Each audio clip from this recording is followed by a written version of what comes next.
It was an arrest 14 years in the making. The accused East Coast rapist taken into custody on Friday. Aaron Thomas faced a judge in Connecticut yesterday. He's accused in 17 rapes in Virginia and other states dating back to 1997.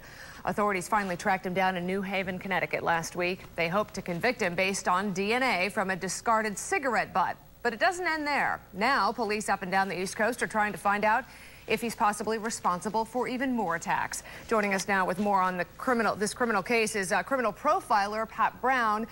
Pat, thanks very much for joining us. Appreciate your insight on this.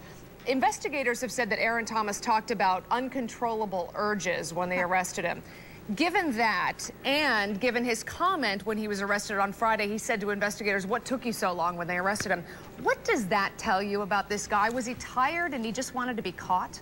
No, Laura, not at all. First of all, he didn't have uncontrollable urges. He planned his attacks very carefully because he wanted to do them because they were enjoyable to him. That's just what he's saying for the defense, that he couldn't help himself. So again, he thinks he might get off on that, but that's not going to happen. Secondly, it took them so long because it's very difficult to catch serial rapists, and the DNA and the tip coming in was what did it. He's also just mocking the police, really, just saying, look how long it took you. Well, the what took you so long, it's a slightly arrogant statement. I think we can agree on that. Yet by some accounts, he's a mild, even weak man. That was reported today. What's your take on what this guy's like? You know, sometimes when the police catch up, they go, wow, we expected this, you know, big, huge, ugly creature, this vicious person to come after us. And most of the time, we'll find that serial rapists and serial killers are not all that scary looking, which is why they can commit their crimes and nobody suspects them. Right. So there actually are weak people. What they do is they pick weaker people, like little teenage girls in the bushes. I mean, you know, how much does it take to do that? All right, police use DNA to link Thomas to 12 rapes and other attacks.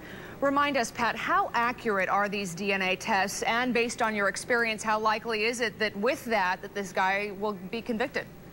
Oh, he's going to be convicted. And one of the advantages, we have a guy here who did not use a condom in his rapes, so therefore he left DNA all over the place up until recently. So that if they're looking for other crimes that he committed, this is going to really help because he probably left DNA in every one of his crimes.